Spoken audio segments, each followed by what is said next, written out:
Hello champions, कैसे हैं आप सभी? बढ़िया एकदम। पढ़ाई अच्छी चल रही है। आई होप आप सभी अपने एग्ज़ाम की प्रिपरेशन बहुत अच्छे से कर रहे होंगे और अपना बेस्ट दे रहे होंगे। मैं हूं अनुराग त्रिपाठी और एक बार फिर से आप सभी का स्वागत है एलिमेंटिफाइड केमिस्ट्री के इस यूट्यूब चैनल पर, जहां हम लेकर के आए हैं आप सभी के लिए तथास्तु series, a most awaiting series, जिसमें हम बहुत सारे क्वेश्चंस लगाने वाले हैं। बहुत सारे मोस्ट एक्सपेक्टेड क्वेश्चन जो आपके एग्जामिनेशन के प्रोस्पेक्टिव से बहुत ज़्यादा इम्पोर्टेंट हैं। ठीक है, वो सभी क्वेश्चंस, वो सभी न्यूमेरिकल्स, एमसीक्यूज, ठीक है, सब कुछ लेकर के आया हूँ मैं इस सीरीज़ में, जिसका नाम है तथास्तु सीरीज़। तो आपको बस क्या करना है, पेन और कॉपी लेके बैठना है और यहाँ पे जितने क्वेश्चंस मैं कराऊंगा उन क्वेश्चंस को साथ में, अगर कुछ हो सकता है होमवर्क भी दूं या कुछ भी है, ठीक है, तो वो सारी क्वेश्चंस आप खुद से करेंगे।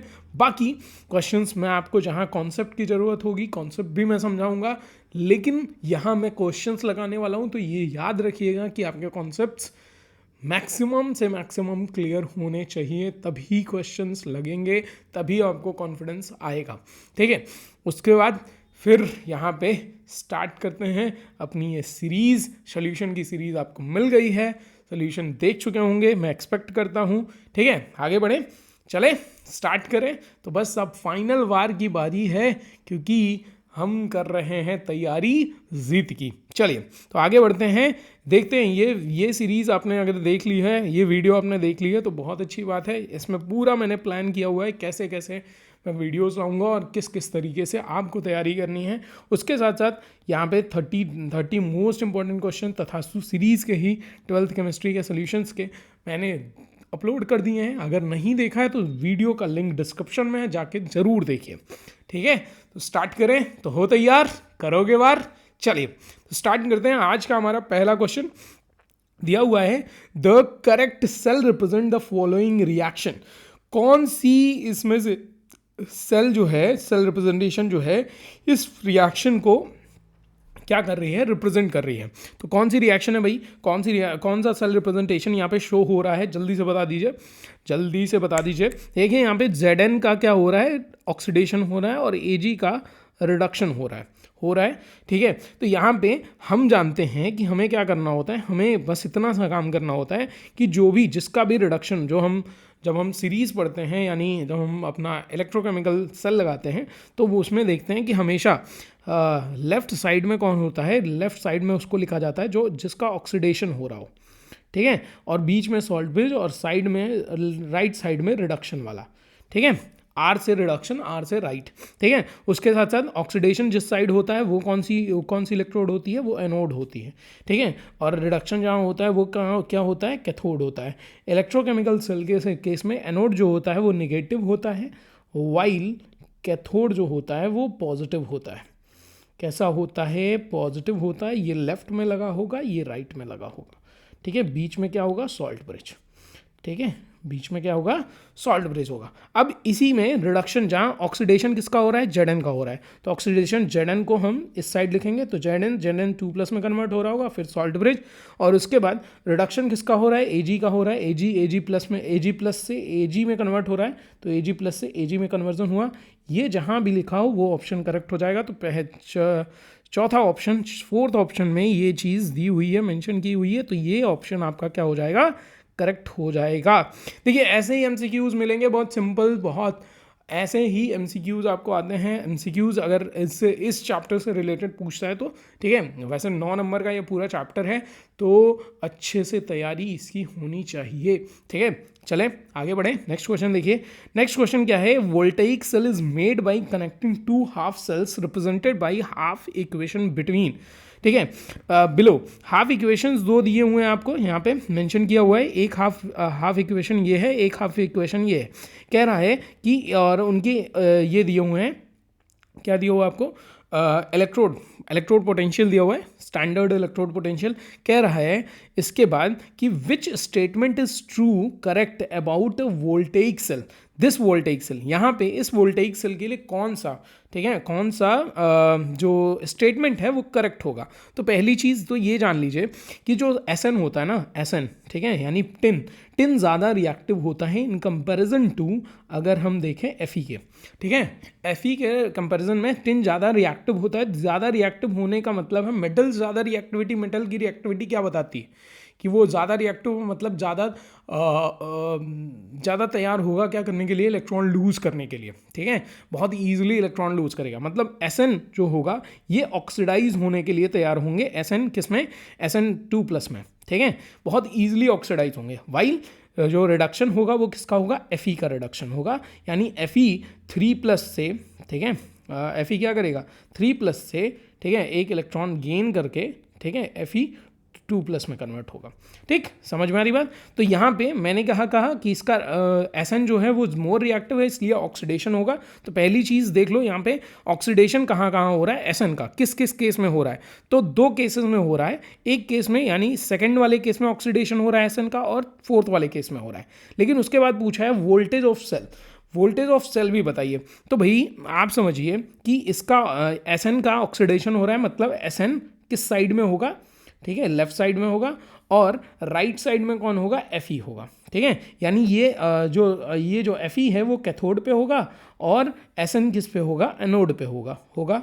इतनी की बातें क्लियर हैं। अब हमें EMF ऑफ सेल निकालनी है। तो EMF ऑफ सेल का formula, E not of cell का फॉर्मूला क्या होता है, E not of cell is equal to होता है E not of cathode minus E not of anode, यही होता है फॉर्मूला, ठीक है। अब उसके बाद E नॉट ऑफ एनोड पे कौन है, कैथोड पे कौन है, कैथोड पे है हमारा Fe का E नॉट यहाँ पे दिया हुआ है, E नॉट मेंशन है 0.77, ठीक है, minus E not of anode भी दिया है। अच्छा, यहाँ पे इलेक्ट्रोड पोटेंशियल कौन सा लेते हैं, रिडक्शन पोटेंशियल लेते हैं, और यहाँ देखो रिडक्शन ही तो हो रहा है, ठीक है। Sn2+ में जब 2+ इलेक्ट्रॉन Sn2+ जब 2 इलेक्ट्रॉन को एक्सेप्ट कर रहा है तो Sn में कन्वर्ट हो रहा है, ठीक है, और ये उसी का पोटेंशियल दिया है, मतलब ये रिडक्शन पोटेंशियल है। तो यानी रिडक्शन पोटेंशियल डायरेक्टली इसको रख देंगे तो 0.14, और यहाँ पे माइनस माइनस प्लस हो जाएगा, यानी एडिशन करने पे ये आ जाएगा 0.91 वोल्ट। अब देख लो ये चीज़ कहाँ पे है, यानी Sn ऑक्सीडाइज भी हो रहा है और ऑक्सीडेशन के साथ साथ उसका क्या हो रहा है 0.9 वोल्ट, ठीक है, उसका यहाँ पे वोल्टेज ऑफ सेल आया है। तो यानी ये वाला जो इक्वेशन है, सेकंड वाला जो स्टेटमेंट है वो क्या हो जाएगा, वो हो जाएगा करेक्ट। समझ में आ रही बात, ठीक है, समझ में आ रहा है, क्लियर हो गई, सबको क्लियर हो गई। आगे बढ़ें, नेक्स्ट क्वेश्चन देखिए। नेक्स्ट क्वेश्चन क्या है, यहाँ पे बोल रहा है कि delta G and EMF of cell for a spontaneous reaction. अगर कोई रिएक्शन स्पॉन्टेनियस है तो स्पॉन्टेनियस होने के लिए 2 चीज़ें, डेल्टा जी हमेशा याद रखिएगा, यहीं पे मैं बता दे रहा हूँ, डेल्टा जी जो है ये हमेशा निगेटिव होना चाहिए। क्या होना चाहिए भाई, निगेटिव होना चाहिए। अगर डेल्टा जी निगेटिव है तो रिएक्शन स्पॉन्टेनियस होगी। अगर डेल्टा जी की वैल्यू, ठीक है, 0 के इक्वल हो जा रही है तो मतलब रिएक्शन क्या है, इक्विलिब्रियम में है, ठीक है, कहाँ पे है, इक्विलिब्रियम में, ठीक है। और अगर डेल्टा जी की वैल्यू पॉजिटिव है तो रिएक्शन स्पॉन्टेनियस नहीं होगी, ठीक है, स्पॉन्टेनियस नहीं होगी। वाइल अगर हम बात कर रहे हैं ई की, ठीक है, EMF ऑफ सेल की, तो EMF ऑफ सेल क्या होना चाहिए, EMF ऑफ सेल जो है वो निगेटिव अगर होगा, ठीक है, अगर निगेटिव हुआ तो रिएक्शन नॉन स्पॉन्टेनियस होगी, NSP होगी, यानी नॉन स्पॉन्टेनियस। अगर EMF ऑफ सेल आपका पॉजिटिव है, ठीक है, तो रिएक्शन स्पॉन्टेनियस होगी। अगर EMF of cell is equal to 0 है तो यानी रिएक्शन इक्विलिब्रियम में है, ठीक है। ये इतना याद कर लीजिए, ये याद ही रहना चाहिए आपको, ठीक है। जितनी बातें मैंने बताई हैं, इतना जो भी मैंने बताया ये आपको याद रहना चाहिए, ठीक है। डेल्टा जी की वैल्यू और वेरिएशन। अब देखो मैंने स्पॉन्टेनियस के लिए क्या बताया, डेल्टा जी निगेटिव होना चाहिए और EMF ऑफ सेल क्या होना चाहिए, पॉजिटिव होना चाहिए। किस किस केस में निगेटिव और पॉजिटिव आ रहा है, ठीक है। तो डेल्टा जी और EMF ऑफ सेल पूछा था तो निगेटिव पॉजिटिव इस केस में आ रहा है, यानी तीसरा ऑप्शन यहाँ पे क्या हो जाएगा, करेक्ट हो जाएगा। समझ में आ रही बात, सी वाला ऑप्शन। उसके बाद देखिए नेक्स्ट क्वेश्चन दिया हुआ है कि नेक्स्ट क्वेश्चन है number of Faraday passed through a solution of CuSO4। CuSO4 का सोल्यूशन दिया जा रहा है, कह रहा है कि टू प्रोड्यूस, अगर कितने नंबर ऑफ फैराडे पास होंगे सोल्यूशन ऑफ CuSO4 से जिससे एक मोल Cu निकल जाए।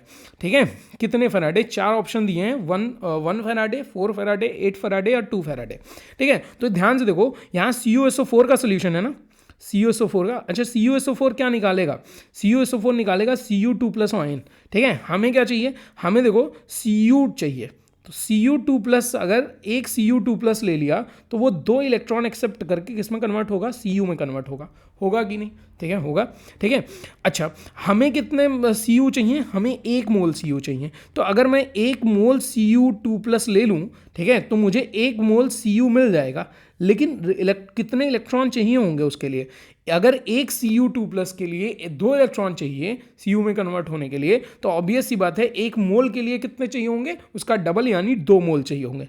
और 2 मोल इलेक्ट्रॉन्स अगर चाहिए तो 2 मोल इलेक्ट्रॉन पे कितना चार्ज होता है, कितना चार्ज होता है भाई, 1 मोल इलेक्ट्रॉन पे, ठीक है, 1 मोल इलेक्ट्रॉन का जो चार्ज होता है वही 1 फैराडे के इक्वल होता है, यानी 2 मोल इलेक्ट्रॉन्स का मतलब 2 फैराडे की बात की जा रही है। यानी यहाँ बी व डी वाला ऑप्शन जो हो जाएगा वो क्या हो जाएगा, करेक्ट हो जाएगा। यानी Cu2+ को एक मोल Cu2+ को Cu में कन्वर्ट करने के लिए कितने चार्जेस की जरूरत पड़ेगी, कितने नंबर ऑफ फैराडे की जरूरत पड़ेगी, 2 फैराडे की जरूरत पड़ेगी। समझ में आया, क्लियर हुई, बातें क्लियर हुई। हाँ, कोई दिक्कत, देखो जितनी चीज़ें ना मैं इसीलिए कॉन्सेप्ट भी समझा रहा हूँ क्योंकि आपको कन्फ्यूज़न थोड़ी सी भी नहीं रहनी चाहिए। समझ में आ रही है, ठीक है, बस आपको क्या करना है, लाइटली सब कुछ देखते चलना है, लिखते चलना है, अपना कंसंट्रेशन यहाँ लगा के चलना है। ठीक है, समझ में आ रही बात, आगे बढ़े। नेक्स्ट क्वेश्चन देखिए, नेक्स्ट क्वेश्चन क्या है, कह रहा है Kohlrausch gave the following relation for a strong electrolyte, which of the following equality holds true. कौन सा इसमें से, इस इक्वेशन के लिए, पहला वाला जो यहाँ इक्वेशन दिया हुआ है, इस इक्वेशन के लिए कह रहा है कौन सा इसमें से चारों ऑप्शंस में से कौन सा रिलेशन ट्रू है, इक्वालिटी ट्रू है। ठीक है, अगर कह रहा है कि डेल्टा मोलर कंडक्टिविटी जो है वो लिमिटिंग मोलर कंडक्टिविटी के इक्वल हो जाएगी अगर C इक्वल हो जाता है किसके, A⁴ 1/2 के। तो C के जगह पे अगर A⁴ 1/2 आएगा तो कोई इफेक्ट जाना नहीं है, यहाँ पे तो कुछ वैल्यू आ जाएगी, तो ये इसके इक्वल हो नहीं सकता। ठीक है, अगर C 0 हो जाए, अगर C की जगह 0 आ जाए तो ये पूरा पोर्शन खत्म हो जाएगा और molar conductivity limiting molar conductivity के इक्वल हो जाएगी।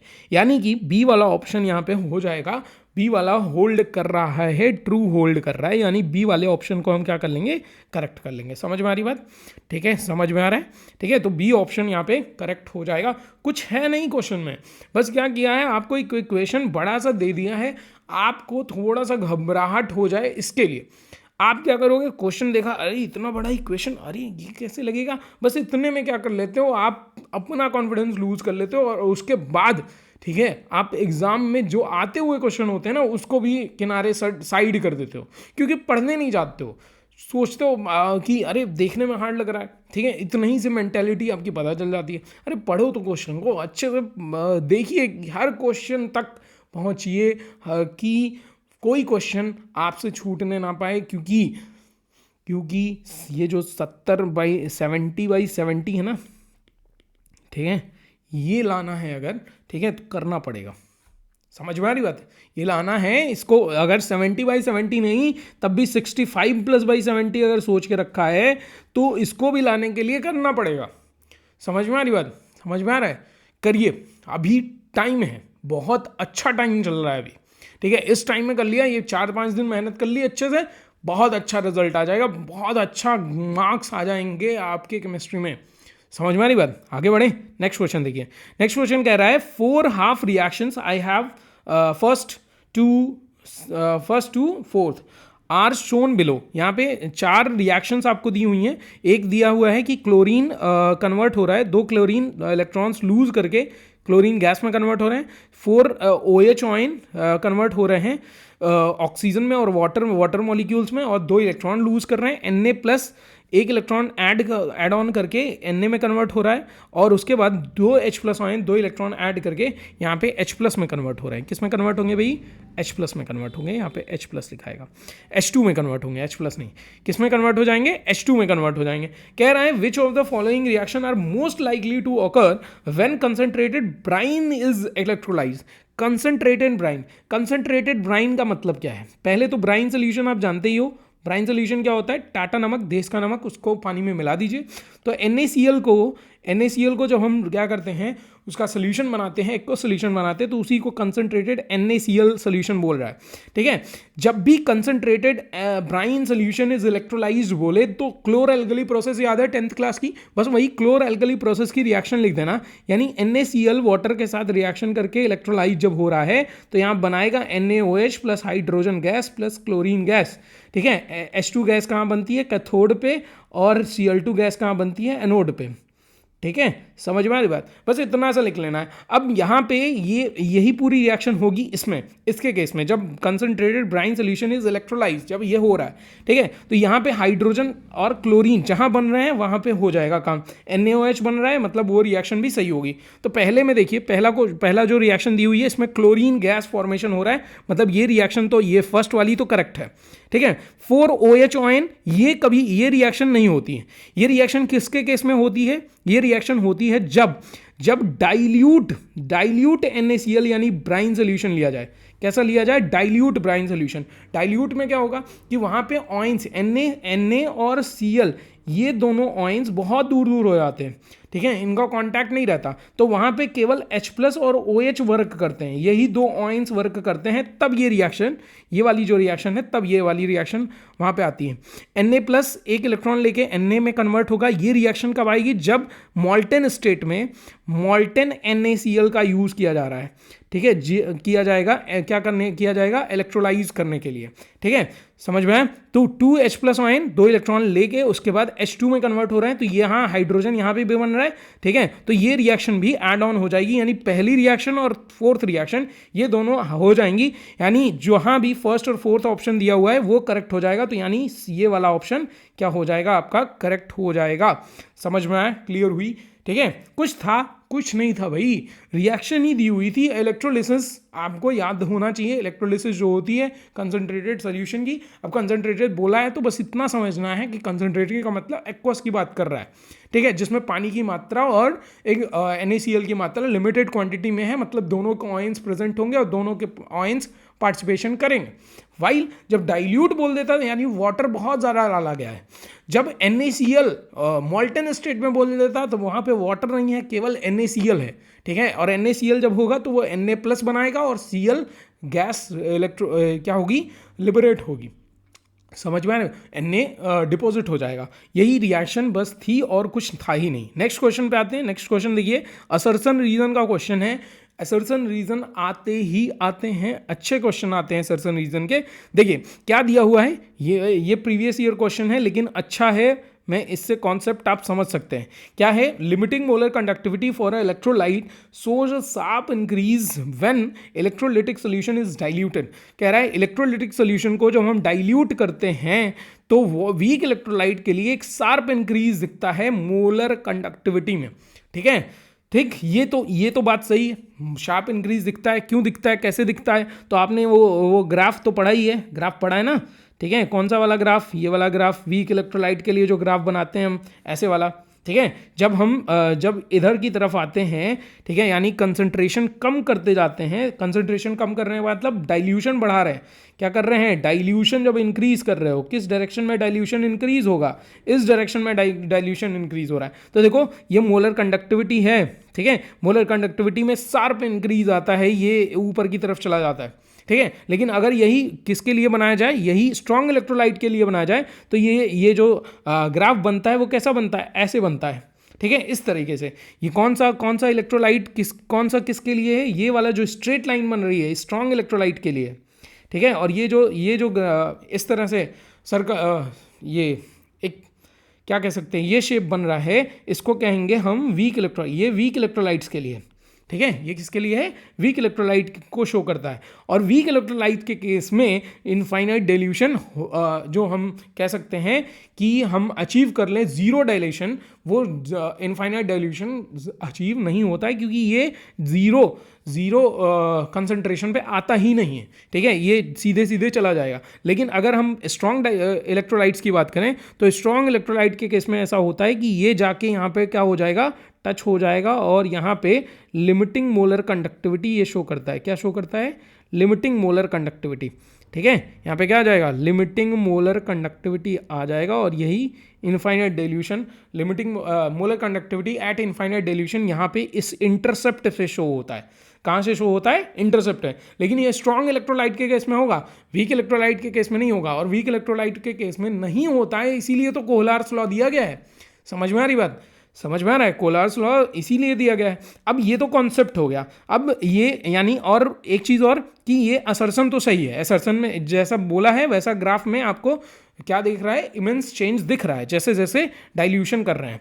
अब देखिए रीजन क्या दिया है? रीजन दिया हुआ है कि for weak electrolyte degree of dissociation decreases with dilution of solution. नहीं, ऐसा नहीं होगा ना। वीक इलेक्ट्रोलाइट के लिए जब हम वाटर ऐड ऑन कर रहे हैं तो डाइल्यूशन, डिसोसिएशन और ज़्यादा होगा, ऑयंस ज़्यादा बनेंगे। जब ऑयंस ज़्यादा बन रहे हैं तभी तो ये मोलर कंडक्टिविटी में आपको डिफरेंस, इमेंस चेंज दिख रहा है। समझ में आ रही बात? यानी कि ऐसा नहीं है डिग्री ऑफ डिसोसिएशन डिक्रीज नहीं करती, इंक्रीज करती है। मतलब इस क्वेश्चन के लिए आपका सी वाला ऑप्शन क्या हो जाएगा? करेक्ट हो जाएगा। कौन सा ऑप्शन सही होगा? सी वाला ऑप्शन की असर्शन सही है, रीजन गलत है। समझ में आ रही बात? नेक्स्ट क्वेश्चन देखिए, difference between electrolytic cell and electrochemical cell. बता दीजिए आप क्या होता है इलेक्ट्रोलाइटिक सेल और इलेक्ट्रोकेमिकल सेल में? बस डिफरेंस इतना है कि इलेक्ट्रोकेमिकल सेल में हम क्या करते हैं? केमिकल एनर्जी से इलेक्ट्रिकल एनर्जी में कन्वर्जन होता है। वाइल इलेक्ट्रोलाइटिक सेल में क्या होता है? इलेक्ट्रिकल एनर्जी से केमिकल एनर्जी में चेंजिंग होती है। वाइल उसके साथ साथ इलेक्ट्रोकेमिकल एनर्जी में हम सॉल्ट ब्रिज का यूज़ करते हैं, इलेक्ट्रोकेमिकल सेल में हम सॉल्ट ब्रिज का यूज़ करते हैं फॉर इलेक्ट्रिकल न्यूट्रलिटी, ठीक है, for maintaining the electrical neutrality.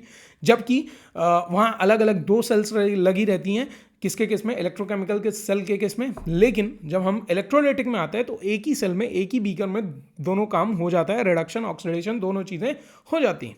समझ में आया? उसके साथ साथ और क्या कह सकते हो कि इलेक्ट्रोकेमिकल सेल के केस में स्पॉन्टेनियस रिएक्शन होती है। स्पॉन्टेनियस का मतलब स्वतः रिएक्शन होंगी, खुद से रिएक्शन होंगी।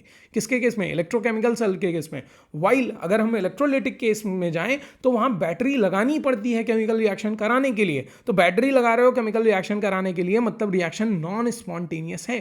ठीक है, इतना काफ़ी है। 2 नंबर का अगर आता है तो आराम से लिख सकते हैं, आराम से एक्सप्लेन कर सकते हैं। समझ में आए? आगे बढ़े। नेक्स्ट क्वेश्चन देखिए, what is the function of salt bridge? अभी बताया कि इलेक्ट्रिकल न्यूट्रलिटी जो होती है, न्यूट्रलिटी, ठीक है, इलेक्ट्रोकेमिकल सेल में उसको मेंटेन करने का काम कौन करता है? सॉल्ट ब्रिज करता है। उसके साथ साथ इसका काम क्या होता है कि ऑयंस को, ठीक है, ऑयंस का ट्रांसफर करता है एक सेल से दूसरे सेल तक विदाउट मिक्सिंग दम, ठीक है, उनको बिना मिक्स किए। उसके साथ साथ इनके जो ऑयंस प्रेजेंट होते हैं किसमें? सॉल्ट ब्रिज में जो ऑयंस प्रेजेंट होते हैं वो मेन रिएक्शन में पार्टिसिपेशन नहीं करते हैं, ये याद रखिएगा। ठीक है, और सॉल्ट ब्रिज अगर ना लगाया जाए तो एक्चुअल में जो इलेक्ट्रोकेमिकल सेल जो होती है वो जिस तरह से चलती है, जिस तरह से उसका ऑपरेशन होता है, वो चीज़ें नहीं होंगी, क्योंकि इलेक्ट्रिकल न्यूट्रलिटी मेंटेन नहीं रहेगी। समझ में आए? आगे बढ़े। नेक्स्ट क्वेश्चन देखिए। नेक्स्ट क्वेश्चन क्या दिया हुआ है? कह रहा है कि right the chemical reaction occurring at anode and cathode and product of electrolysis of KCl। KCl की इलेक्ट्रोलिसिस करके आप दिखाइए और रिएक्शन भी बताइए। तो एनोड पे क्या होगा, कैथोड पे क्या होगा? अब देखो KCl लिया गया ना, मोल्टन, यहाँ पे एक्वस KCl नहीं बोला है, KCl बोला है। तो KCl ऑब्वियस सी बात है, जब जैसे ही मोल्टन स्टेट में जाएगा K+ और Cl नेगेटिव में कन्वर्ट होगा। ठीक है, अब इलेक्ट्रोलिसिस हो रही है तो ध्यान से देखो, इलेक्ट्रोलिटिक सेल के केस में, ठीक है, अगर आप एनोड और कैथोड की बात करो तो इलेक्ट्रोकेमिकल सेल के केस में एनोड जो होता है वो निगेटिव होता है, कैथोड जो होता है वो पॉजिटिव होता है। लेकिन इलेक्ट्रोलिटिक सेल में जैसे ही आते हैं चेंजिंग आ जाती है, रिवर्स हो जाता है। कैथोड जो होगा वो निगेटिव होगा, एनोड जो होगा वो पॉजिटिव होगा। तो कैथोड, एट कैथोड, ध्यान से देखिएगा, एट कैथोड, ठीक है, कैथोड निगेटिव है इस केस में। तो कैथोड निगेटिव है तो यहाँ पे कौन आएगा? K+ आएगा। K+ आएगा, एक इलेक्ट्रॉन लेगा और कन्वर्ट हो जाएगा किसमें?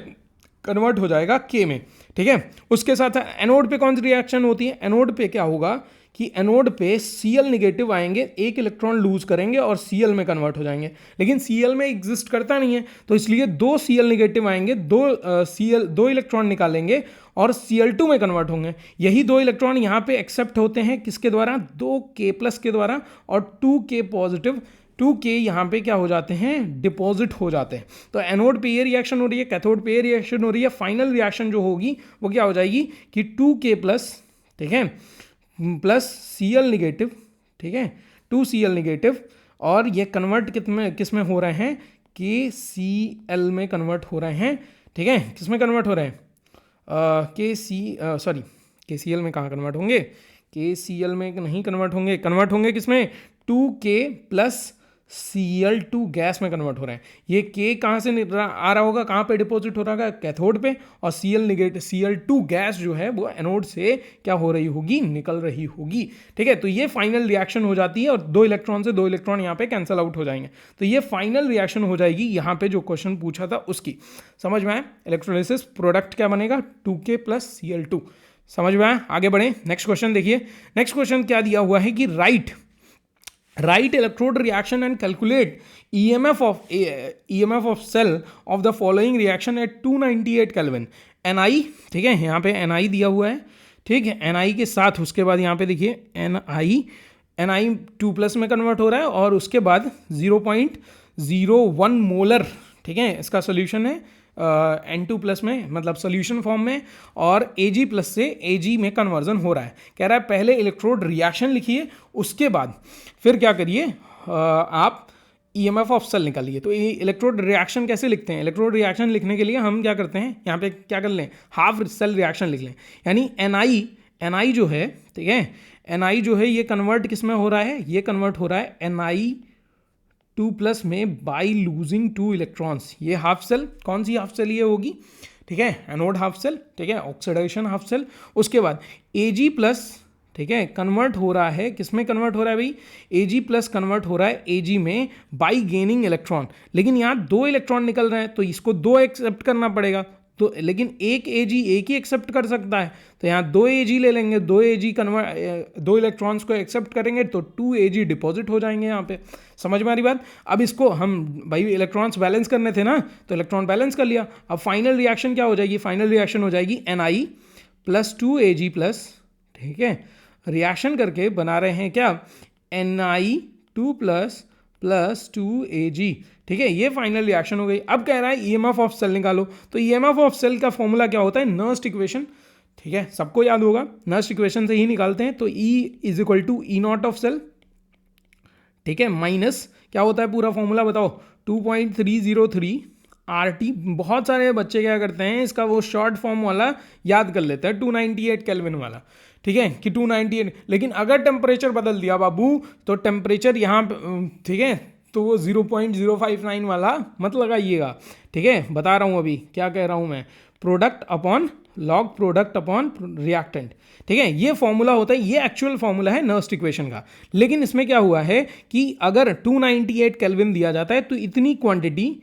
ठीक है, इतनी कौन सी क्वांटिटी, वेट अ मिनट, ठीक है, इतनी क्वांटिटी को हम क्या कर लेते हैं, इतनी क्वांटिटी को पहले से 298 केल्विन पे क्या कर लिया जाता है, कैलकुलेट कर लिया जाता है, और इसका फॉर्मूला, इसका पूरा फॉर्मूला जो बनता है वो बनता है E = E0 of cell minus, ठीक है, ध्यान से देखिएगा, E0 of cell 0.059 upon N, ठीक है, multiply log product upon reactant, ठीक है, ये फॉर्मूला बन जाता है। अब इसी फॉर्मूला का यूज कर लें, तो यहाँ पे E0 ऑफ सेल आपसे पूछ रहा है, तो E0 ऑफ सेल कैसे निकलेगा, तो E0 ऑफ सेल का फॉर्मूला क्या होता है भाई, E0 ऑफ सेल का फॉर्मूला होता है होता है E0 of cathode minus E0 of anode, ठीक है, यही तो होता है। तो E0 ऑफ कैथोड कितना है, कैथोड जल्दी बताइए, कौन है कैथोड पे है Ag का E0 कितना दिया है, 0.80, ठीक है, यही तो दिया है। हाँ, उसके बाद बताओ माइनस, हाँ माइनस, और ये कितना दिया हुआ है, E0 ऑफ एनोड कितना दिया हुआ है, माइनस में 0.25 वोल्ट, ठीक है, माइनस क्या हो जाएगा, प्लस हो जाएगा, तो ये ऐड होंगे, कितना आएगा जल्दी बताओ। 80 में 20 ऐड होगा तो 1.05 वोल्ट आ जाएगा। कोई दिक्कत है किसी को? हैं? नहीं है? चलिए, तो ये आ गया आपका वोल्ट। अब क्या करना है, अब सिंपली ये 1.05 वोल्ट जो है इसी को यहाँ पे रख दीजिए और ये फॉर्मूला लगा लीजिए। तो E is equal to E naught, ठीक है, E not of cell, E not of cell की जगह क्या यूज़ होगा, ई नॉट ऑफ सेल की जगह यूज़ होगा 1.05 मल्टीप्लाई माइनस। यहाँ पे पूरा सॉल्व करके मैं इसीलिए बता रहा हूँ, टाइम दे रहा हूँ, क्योंकि आपको समझ में आना चाहिए लगाना कैसे है, अच्छे से एक्सप्लेन करके कैसे आना है, आपके लिए ये इंपॉर्टेंट है। ठीक है, तो यहाँ पे 0.059 अपॉन कितने इलेक्ट्रॉन का ट्रांसफर हो रहा था, तो 2 इलेक्ट्रॉन ना, तो n की जगह 2 हो जाएगा, मल्टीप्लाई यहाँ पे लॉग के साथ यहाँ पे P, प्रोडक्ट कौन है, प्रोडक्ट में 2 चीज़ें हैं, Ni2+ है और Ag है। Ag क्योंकि सॉलिड स्टेट में है और सॉलिड स्टेट में जो भी चीज़ें होती हैं उनकी कंसंट्रेशन 1 हो जाती है, तो यानी Ni की कंसंट्रेशन ली जाएगी। Ni2+ की कंसंट्रेशन दी हुई है, कितनी दी हुई है भाई, यहाँ पे दी हुई है 10⁻⁻3। ठीक है, पावर में कुछ लगेगा, कोफिशिएंट नहीं है तो पावर में कुछ नहीं लगेगा, अपॉन नीचे दूसरे रिएक्टेंट की कंसंट्रेशन, रिएक्टेंट में Ni यहाँ पे सॉलिड स्टेट में तो इसकी कंसंट्रेशन 1 हो जाएगी। Ag+ की कंसंट्रेशन कितनी होगी, तो यहाँ पे दिया हुआ है 10⁻⁻1, लेकिन उसका स्टोइचियोमेट्रिक कोफिशिएंट है तो उसके पावर 2 आ जाएगा is equal to E is equal to 1.05 minus 0.059 upon 2 multiply यहाँ पे कितना आ जाएगा, यहाँ पे बताओ 10⁻³ ऊपर है, 10⁻² नीचे है, माइनस वाला ऊपर जाएगा प्लस हो जाएगा। ठीक है, 10⁻, लॉग में 10⁻³ बचेगा, सॉरी 10⁻1 बचेगा, -1 बचेगा, -1 इधर आएगा, आगे आ जाएगा पावर, तो यहाँ पे E is equal to 1.05 minus 0.0, इसको 6 लिख सकते हैं अपॉन 2। ठीक है, और ये माइनस वाला प्लस आगे आया है तो इसलिए माइनस हो जाएगा कि नहीं, सॉरी प्लस हो जाएगा, माइनस आगे आया तो माइनस माइनस मल्टीप्लाई होकर प्लस हो जाएगा। ये 2 से ये कटेगा 0.03 बार में, और 0.03 इसमें ऐड होगा तो 1.08 आ जाएगा वोल्ट में, वो भी पॉजिटिव आया है। तो पॉजिटिव ईएमएफ जब होता है तो कैसी रिएक्शन होती है, स्पॉन्टेनियस रिएक्शन होती है। सर अभी आपने बताया था कि नहीं, बताया था ना, अरे बताया था, कमेंट बॉक्स में कमेंट करो, बताया था। ठीक है, आगे बढ़ते हैं, नेक्स्ट क्वेश्चन। इतना समझ में आ गया, कोई दिक्कत नहीं है, कुछ नहीं है, नर्स्ट इक्वेशन आपको याद है, फॉर्मूला याद है तो आराम से लगा सकते हैं। बस ये ध्यान देखना कि ये ध्यान देना ई नॉट कैसे निकालेंगे, फिर ये फॉर्मूला कैसे पुट करेंगे, क्या क्या करना है, कैसे कैसे करना है, आपको एक एक चीज़ कंठस्थ तो होनी चाहिए। समझ में आया? आगे बढ़े, नेक्स्ट क्वेश्चन देखिए। ये 3 चैप्टर जो है ना, सोल्यूशन, इलेक्ट्रोकेमिस्ट्री और केमिकल काइनेटिक्स, ये बहुत अच्छे चैप्टर हैं, बहुत अच्छा नंबर आपको दिला सकते हैं। ठीक है, बस आपको क्वेश्चंस इसके लगा लेने, क्योंकि जो भी क्वेश्चन आएगा ना वो बहुत ज़्यादा बाहर से नहीं है, बहुत ज़्यादा ये नहीं होगा, ट्रिकी हो जाएगा। बस ये हो सकता है कि कैलकुलेशन थोड़ा सा हो सकता है, थोड़ा सा हार्ड दे दिया जाए, ठीक है, लेकिन मिला जुला के फॉर्मूला तो वही है, उसी पे बेस्ड क्वेश्चन आना है, तो आसान हुआ ना। 9 नंबर तो आपको इलेक्ट्रोकेमिस्ट्री से डायरेक्ट ही दिला रही है इन्हीं क्वेश्चन को लगवा के। समझ में आ रही बात? आगे देखिए, नेक्स्ट क्वेश्चन देखिए, ये दिया हुआ है क्वेश्चन कि डेल्टा G0 की वैल्यू फाइंड आउट करनी है आपको। ये रिएक्शन दी हुई है, यहाँ पे रिएक्शन क्या है, Zn के साथ रिएक्शन कर रहा है और बना रहा है Zn2+ और Cu, और कह रहा है E0 हमने दिया हुआ है और F की वैल्यू दी हुई है। आप बता दो कि डेल्टा G0 कितना होगा। तो डेल्टा G0 का फॉर्मूला ये होता है, delta G0 is equal to -NF E0। ठीक है, लेकिन E0 निकालना पड़ेगा, तो E0 को यहाँ से निकाल लेते हैं। E0 इज इक्वल टू क्या होता है, E0 of cell is equal to होता है E0 ऑफ कैथोड। ठीक है, यानी reduction potential minus E0 of anode, ये भी रिडक्शन पोटेंशियल ही लिया जाता है। तो E0 ऑफ कैथोड कितना होगा, E0 ऑफ कैथोड देखिए 0.34 दिया हुआ है वोल्ट, और माइनस में 0.76 वोल्ट हो जाएगा। ठीक है, इज इक्वल टू यहाँ पे ऐड करेंगे तो माइनस माइनस प्लस हो जाएगा, 1.10 वोल्ट आ जाएगा। आ जाएगा 1.10 वोल्ट। ये आ गया आपका ई नॉट ऑफ सेल। अब डेल्टा जी नॉट निकालना है तो delta G not is equal to minus यहाँ पे कितने इलेक्ट्रॉन्स का ट्रांसफर हो रहा है, तो ऑब्वियस सी बात है यहाँ पे 2 इलेक्ट्रॉन ये लूज कर रहा है और ये 2 इलेक्ट्रॉन गेन कर रहे हैं, तो 2 इलेक्ट्रॉन हो रहा है, तो यानी एन की वैल्यू 2 हो जाएगी।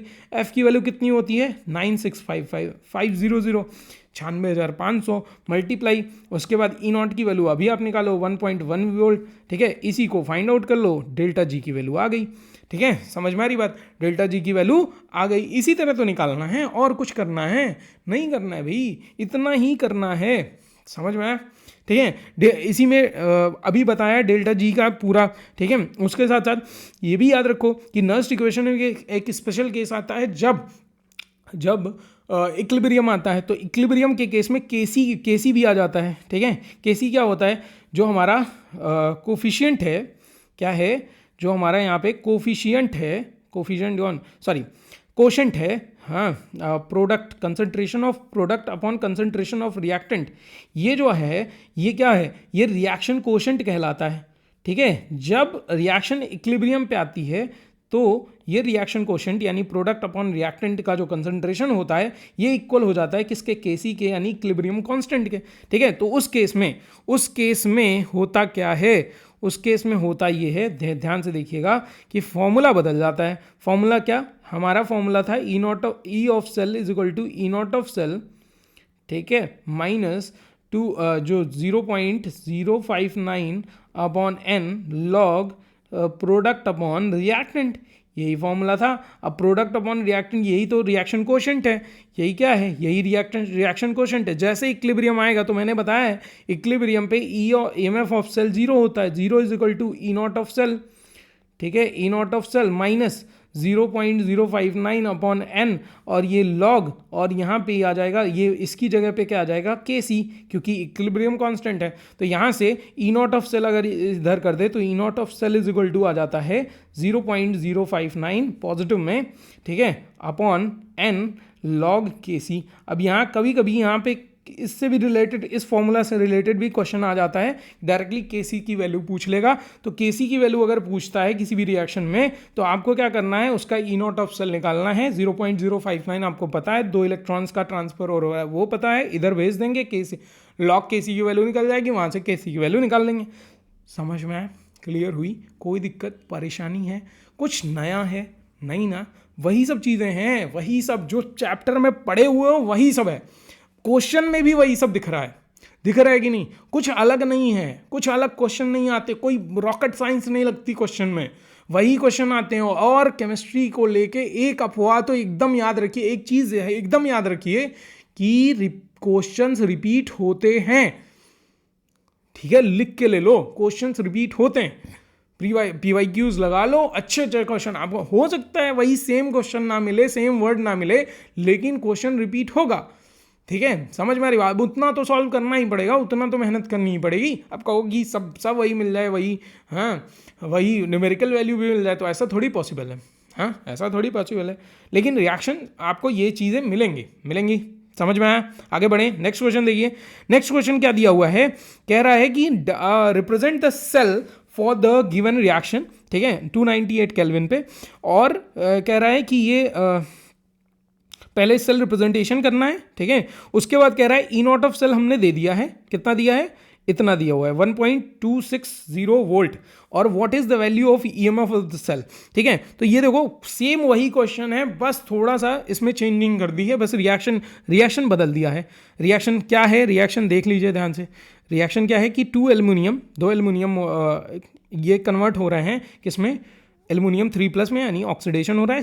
कैडमियम जो है ये कन्वर्ट हो रहा है कैडमियम 2+ से कैडमियम में, यहाँ पे रिडक्शन हो रहा है। ठीक है, तो इसी का सेल रिप्रेजेंटेशन करना है। तो सेल रिप्रेजेंटेशन कितना आसान है, ध्यान से देखो, एल्युमिनियम इसी का ऑक्सीडेशन हो रहा है, तो ध्यान से ये कहाँ लिखाएगा, हाँ, लेफ्ट साइड में, तो लेफ्ट साइड में Al से Al3+ बन रहा है, इसका ऑक्सीडेशन, इसका कंसंट्रेशन कितना दिया है, 0.0 m मोलर। ठीक है, सॉल्ट ब्रिज बनाएंगे, सॉल्ट ब्रिज बना के कैडमियम लिखेंगे, कैडमियम Cd2+ से कन्वर्ट हो रहा है Cd में।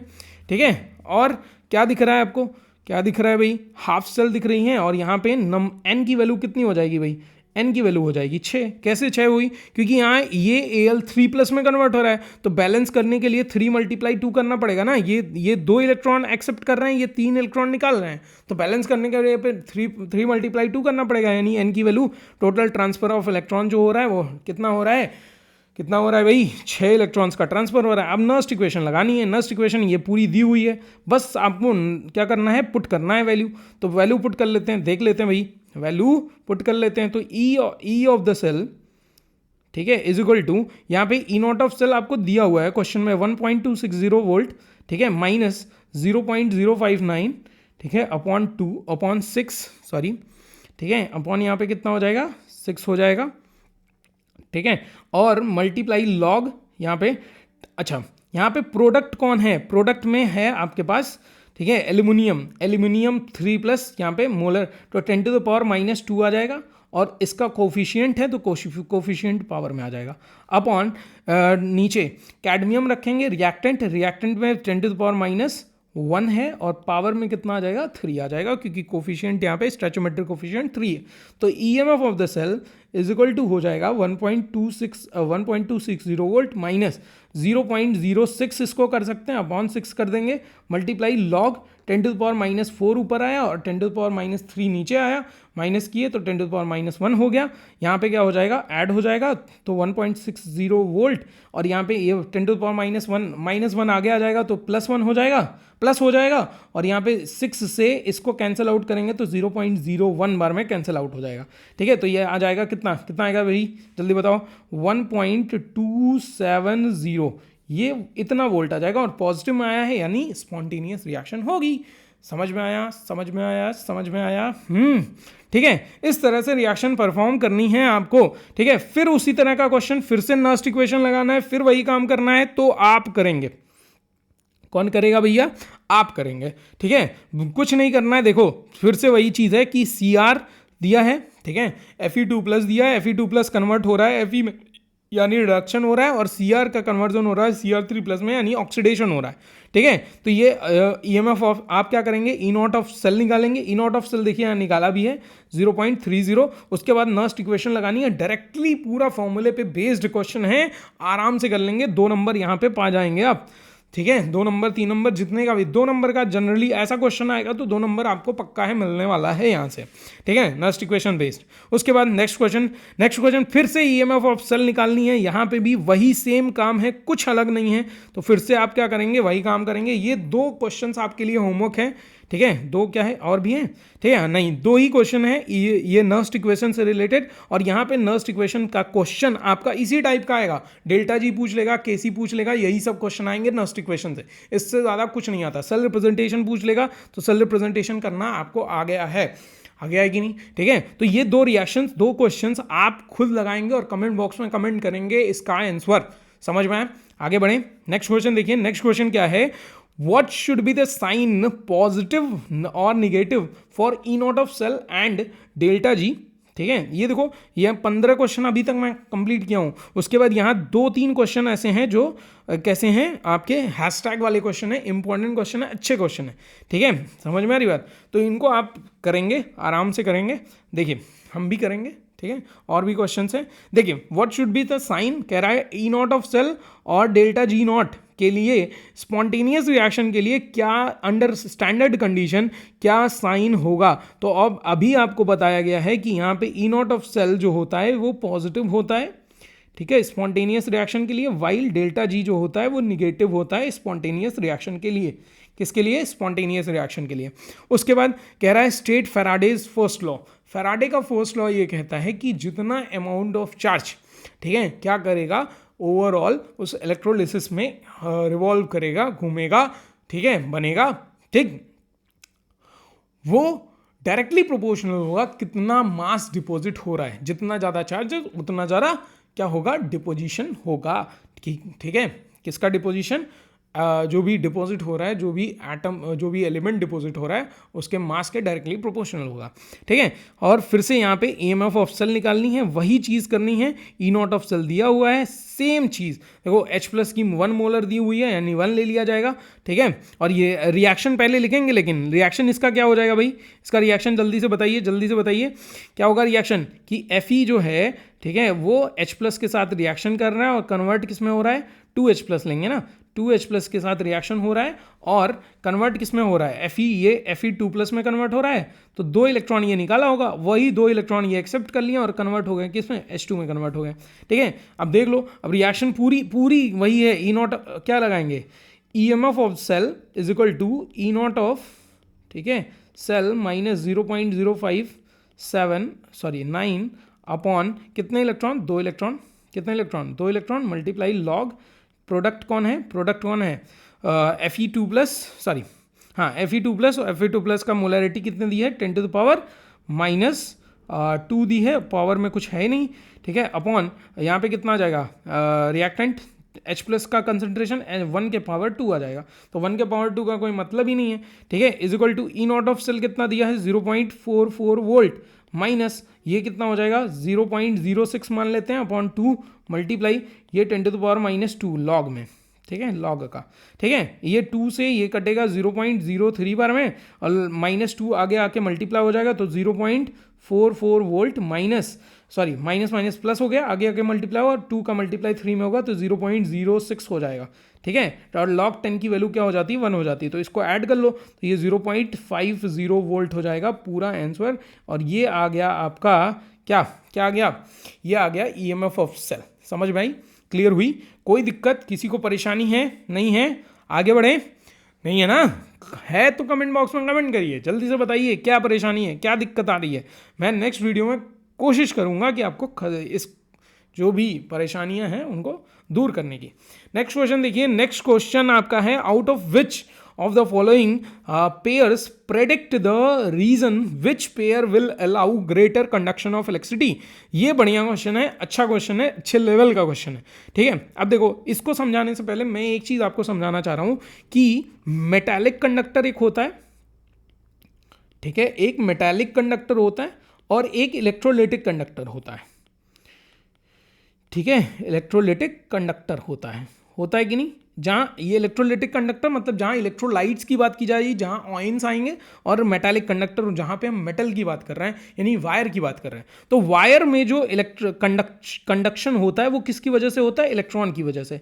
इलेक्ट्रोलाइट्स में जो कंडक्शन होता है वो किसकी वजह से होता है, वो आयंस की वजह से होता है, ठीक है। तो कभी कभी डिफरेंस, जैसे इलेक्ट्रोकेमिकल सेल और इलेक्ट्रोलिटिक सेल का एग्जाम्पल आपसे पूछ लिया ना डिफरेंस, वैसे कभी कभी पूछ लेता है कि मेटालिक कंडक्टेंस और इलेक्ट्रोलिटिक कंडक्टेंस में डिफरेंस बताओ। तो मेटालिक कंडक्टेंस किसकी वजह से होता है, इलेक्ट्रॉन्स की वजह से, इलेक्ट्रॉन्स मूव करते हैं। और यहाँ इलेक्ट्रोलाइटिक कंडक्टेंस किसकी वजह से होता है, क्योंकि आयंस का मूवमेंट होता है। किसका मूवमेंट होता है, आयंस का, ठीक है। उसके साथ साथ जब हम केस बनाते हैं किसका, मेटालिक कंडक्टर का, 10th क्लास में जब आपने पढ़ा था तो आपने पढ़ा होगा कि रिएक्ट, ठीक है, यहाँ भी पढ़े होगे, यहाँ भी स्टैटिक, ठीक है, स्टैटिक और दोनों सारी चीज़ें फिजिक्स में हैं ही 12th में, ठीक है। तो यहाँ मेटालिक कंडक्टर के केस में क्या होता है कि अगर रेजिस्टेंस आप बढ़ाओगे, अगर टेम्परेचर आप बढ़ाओगे तो रेजिस्टेंस बढ़ता है।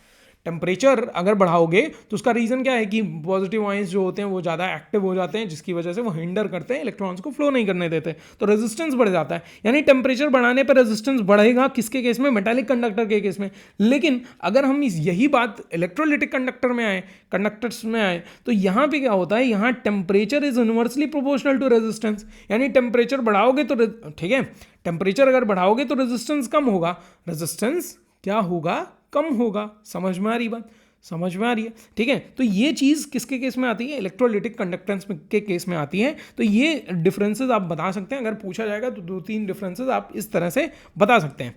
अब देखिए, कह रहा है, अब इसी पे बेस्ड ये क्वेश्चन बना हुआ है, ठीक है, इसी पे बेस्ड ये क्वेश्चन बना है। कह रहा है silver wire at 30 degree Celsius और silver wire at 60 degree Celsius, ठीक है, 30 डिग्री सेल्सियस और 60 डिग्री सेल्सियस, इन दोनों में से किस में ज़्यादा इलेक्ट्रिसिटी प्रोड्यूस होगी, किस में ज़्यादा देरी से ज़्यादा करंट फ्लो होगा, बताइए।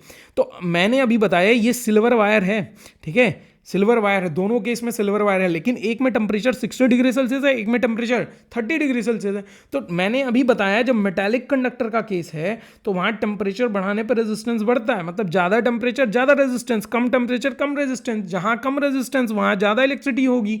यानी किसके केस में ज़्यादा इलेक्ट्रिसिटी होगी? सिल्वर एट 30 डिग्री के सेल्सियस के केस में ज़्यादा इलेक्ट्रिसिटी फ्लो होगी। समझ में आ रही बात? समझ में आ रहा है? ठीक है, उसके साथ साथ फिर आते हैं नेक्स्ट क्वेश्चन। क्या दिया है? नेक्स्ट दिया है कि 0.1 मोलर CH3COH और 1 मोलर CH3COH, इन दोनों में से बताइए किस पे ज़्यादा, कौन ज़्यादा इलेक्ट्रिसिटी कंडक्ट करेगा। ठीक है, तो इतना मिटा दूँ, ये मिटा दूँ, ठीक है, ये नीचे वाला, हाँ किसी को लिखना नहीं है, लिख लीजिएगा वैसे, ठीक है, वीडियो को थोड़ा सा पीछे करके। अब देखिए इसका केस बनता है, ठीक है, ये केस क्या कह रहा है कि हमने 0.1 मोलर CH3COH लिया और उसके बाद 1 मोलर लिया, ठीक है। ये कैसा है? एक वीक इलेक्ट्रोलाइट है। क्या है? एक वीक इलेक्ट्रोलाइट है, ठीक है। ध्यान से सुनना, अभी थोड़ी देर पहले मैंने आपको बताया है कि वीक इलेक्ट्रोलाइट के केस में, ठीक है, किसके केस में? वीक इलेक्ट्रोलाइट के केस में क्या होता है कि ग्राफ कुछ ऐसा बनता है। कैसा बनता है भाई? ग्राफ ऐसा बनता है कि नहीं, कि जैसे जैसे आप क्या करोगे, कंडक्शन कम करोगे, यानी कंसंट्रेशन कम करोगे, ठीक है, कंसंट्रेशन कम करते ही कंडक्टिविटी जो होती है, मोलर कंडक्टिविटी, वो बढ़ जाती है, ठीक है। तो बताओ दो, अब 1 मोलर कंसंट्रेशन ज़्यादा है, 0.1 मोलर कंसंट्रेशन कम है, जहाँ कंसंट्रेशन कम होगी वहाँ कंडक्टिविटी ज़्यादा होगी। वीक इलेक्ट्रोलाइट का केस है ना, अभी तो पढ़ा है, जितना ज़्यादा डाइल्यूशन होगा वीक इलेक्ट्रोलाइट के केस में, उतना ज़्यादा वो कंडक्टिविटी उनकी बढ़ जाती है। तो इन दोनों में बताइए किसमें डाइल्यूशन ज़्यादा है? तो डाइल्यूशन इसी केस में ज़्यादा है ना, 0.1 वाले केस में। तो यानी कि ये क्या हो जाएगा, ये ज़्यादा से ज़्यादा कंडक्टेंस दिखाएगा, conductivity, greater conductance of electricity होगी। समझ में आया? क्लियर हुई? और ये सब इसकी वजह से होता है, ये जो ग्राफ बन रहा है इसी की वजह से होता है। समझ में आया? क्लियर हुई? कोई दिक्कत, किसी को परेशानी नहीं है? आगे बढ़े, नेक्स्ट क्वेश्चन देखिए, कह रहा है KCl at 20 degree Celsius, KCl at 60 degree Celsius. अब KCl है, इलेक्ट्रोलाइट के केस में मैंने बताया टेम्परेचर बढ़ाओगे तो रेजिस्टेंस कम होगा, टेम्परेचर ज़्यादा तो रेजिस्टेंस कम, टेम्परेचर कम तो रेजिस्टेंस ज़्यादा। तो टेम्परेचर कम है यानी रेजिस्टेंस ज़्यादा होगा, टेम्परेचर ज़्यादा होगा तो रेजिस्टेंस कम होगा। यानी कौन सा, किसमें होगा इलेक्ट्रिसिटी ज़्यादा? तो 60 डिग्री सेल्सियस वाले में, यानी ज़्यादा टेम्परेचर वाले में रेजिस्टेंस कम लगेगा, इसलिए कंडक्टिविटी ज़्यादा होगी। समझ में आया? क्लियर हुई? इतनी बातें क्लियर हुई? कोई दिक्कत परेशानी? यहाँ पे नर्स्ट इक्वेशन के जितने, नर्स्ट इक्वेशन तक के जितने भी क्वेश्चंस हो सकते थे वो सब खत्म हो चुके हैं। सब मैं टॉपिक वाइज भी चल रहा हूँ एक तरह से, अगर MCQs को अगर छोड़ दिया जाए तो हम टॉपिक वाइज भी चल रहे हैं, क्योंकि हमने इलेक्ट्रोलिटिक सेल और ये सब बताया, फिर नर्स्ट इक्वेशन पे आए, सेल रिप्रेजेंटेशन और सारी चीज़ें की देखी, फिर उसके बाद हमने ये पढ़ा, क्या पढ़ा? मेटालिक कंडक्टेंस और इलेक्ट्रोलिटिक कंडक्टेंस, फिर इलेक्ट्रोलिसिस के क्वेश्चन, मोलर कंडक्टिविटी और इन सब के क्वेश्चंस पढ़ने वाले हैं। उसके बाद लास्ट में हम फ्यूल सेल और उससे रिलेटेड 1-2 क्वेश्चन हैं वो सब पढ़ेंगे और इस सेशन को खत्म करेंगे, ठीक है। आगे बढ़ें, नेक्स्ट क्वेश्चन देखें। नेक्स्ट क्वेश्चन हैशटैग का ही क्वेश्चन है, define conductivity, molar conductivity and equivalent conductivity. उसके साथ साथ आपको डिफाइन ये करना है कि, क्या डिफाइन करना है भाई? डिफाइन ये करना है कि डाइल्यूशन पे ये क्वांटिटीज़ किस तरह से चेंज होती हैं। तो पहली बात, कंडक्टिविटी क्या होती है? कंडक्टिविटी क्या होती है भाई? कंडक्टिविटी को रिप्रेजेंट करते हैं कप्पा से, और कप्पा में ही फॉर्मूले में ही इसका नाम छुपा हुआ है। फॉर्मूला क्या है? फॉर्मूला होता है kappa is equal to G, यानी कंडक्टेंस मल्टीप्लाई L/A, ठीक है, ये फॉर्मूला होता है। अगर लेंथ को हम 1 सेंटीमीटर कर लें और एरिया को हम 1 सेंटीमीटर स्क्वायर कर लें तो ये पूरा मिला के 1 ml 1 सेंटीमीटर क्यूब क्या वॉल्यूम बन जाएगा कि नहीं? बन जाएगा ना, ठीक है। तो हम कह सकते हैं, तो यहाँ पे यानी उस जगह पे जब ये 1 हो जाएगा तो कप्पा किसके इक्वल हो जाएगा? कप्पा हो जाएगा G के इक्वल, यानी कंडक्टेंस के इक्वल। तो हम डायरेक्टली इसकी डिफिनीशन बता सकते हैं कि conductance due to the ions present in one volume of solution. एक वॉल्यूम ऑफ सोल्यूशन या 1 ml ऑफ सोल्यूशन में जितने ऑयंस प्रेजेंट हैं उनकी वजह से जो कंडक्टेंस होता है उसी को कंडक्टिविटी कहते हैं। क्या कहते हैं? कंडक्टिविटी। अब आते हैं मोलर कंडक्टिविटी से। मोलर कंडक्टिविटी क्या होती है? Conductance due to ions present in that volume of solution which contains 1 mole of ions. 1 mole ion जितने वॉल्यूम ऑफ सोल्यूशन में प्रेजेंट हैं, ठीक है, 1 मोल ऑयन जितने वॉल्यूम ऑफ सोल्यूशन में प्रेजेंट हैं, ठीक है, जितने वॉल्यूम ऑफ सोल्यूशन में प्रेजेंट हैं उनकी वजह से जो कंडक्टेंस होगा वो क्या कहलाएगा? मोलर कंडक्टिविटी कहलाएगा। और सेम चीज़ वो कंडक्टिविटी इक्विवेलेंट कंडक्टिविटी के लिए भी आती है, ठीक है। तो इक्विवेलेंट कंडक्टिविटी के लिए फॉर्मूला क्या बन जाएगा? मोलर कंडक्टिविटी के लिए फॉर्मूला हो जाता है molar conductivity is equal to kappa, ठीक है, ध्यान से देखिएगा, कप्पा मल्टीप्लाई 1000, ठीक है, अपॉन मोलारिटी। ये फॉर्मूला होता है किसका? इक्विवेलेंट मोलर कंडक्टिविटी का। वाइल इसी जगह इक्विवेलेंट कंडक्टिविटी का फॉर्मूला क्या हो जाएगा? Equivalent conductivity is equal to, ठीक है, फॉर्मूला वही सेम तरीके से होता है। Equivalent conductivity is equal to kappa multiply 1000, बस नीचे क्या आ जाता है? नॉर्मेलिटी आ जाती है, क्योंकि यहाँ इक्विवेलेंट मास की बात होती है। किसकी बात आती है? इक्विवेलेंट मास की, ठीक है। तो ये फॉर्मूला 3 फॉर्मूले हैं, तीनों फॉर्मूले इसके यहाँ पे हो गए। कौन कौन से? कंडक्टिविटी इज इक्वल टू आपका G यानी कंडक्टेंस मल्टीप्लाई सेल कांस्टेंट, जिसको G स्टार भी बोलते हैं। सेल कांस्टेंट क्या होता है? L/A।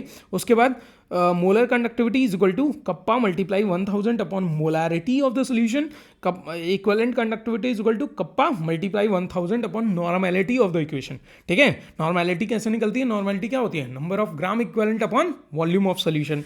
मोलारिटी क्या होती है? Number of moles of solute upon, ठीक है, वॉल्यूम ऑफ सोल्यूशन, ठीक है। अब देखिए, अब इसी से रिलेट करके आपसे नीचे एक क्वेश्चन पूछा हुआ है, कह रहा है कि ये बताओ डाइल्यूशन अगर किया जाए तो ये क्वांटिटीज़ कैसे चेंज होंगी, ठीक है। सब कुछ फॉर्मूला में छुपा हुआ है। अगर आपने फॉर्मूला अच्छे से पढ़ा है, ठीक है, तो सब कुछ अच्छे से क्लियर कर लेंगे आप। ठीक है, फॉर्मूला क्या कहता है? फॉर्मूला पहला वाला कंडक्टिविटी का, अगर कंडक्टिविटी के हिसाब से जाए, ठीक है, तो आप देखिए, ध्यान से देखना। मैंने क्या कहा कि अगर डाइल्यूशन कर लो तो डाइल्यूशन पे क्या होगा?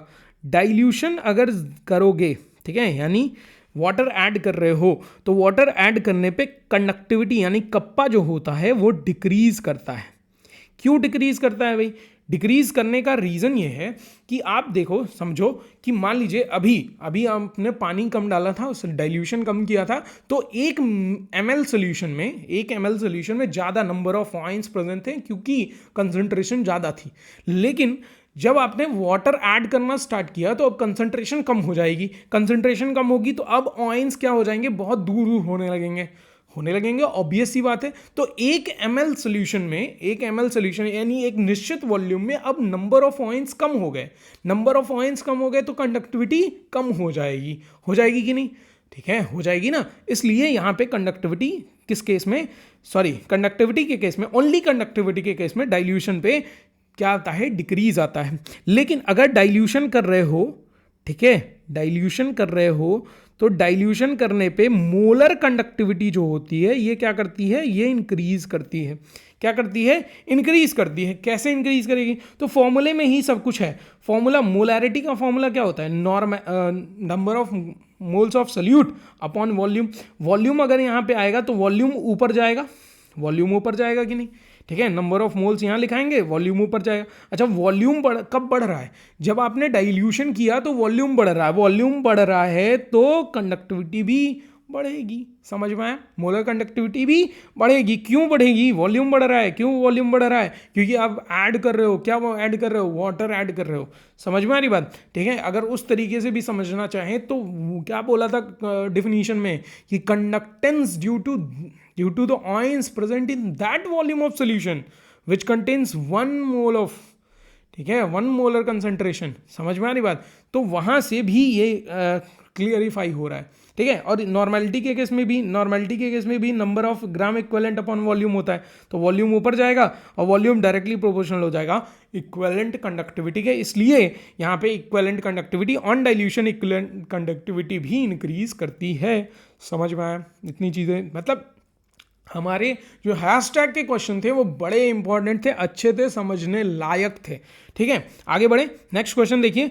अब हम आते हैं कौन से क्वेश्चन पे, ऐसे क्वेश्चन जो हमें molar conductivity, equivalent conductivity, Kohlrausch's law, इनसे रिलेटेड है, वो क्वेश्चंस पे आते हैं। फिर फेराडेज के भी क्वेश्चंस कुछ लगाएंगे। चलिए, फेराडे लॉ से रिलेटेड क्वेश्चंस लगाएंगे। क्वेश्चन क्या है, calculate the degree of dissociation, ठीक है, degree of dissociation of 0 point इतना molarity acetic acid, the conductivity of this solution is इतना, कंडक्टिविटी दी है, मोलैरिटी दी है, कह रहा है कि आप, और क्या दिया है, लिमिटिंग मोलर कंडक्टिविटी दी है।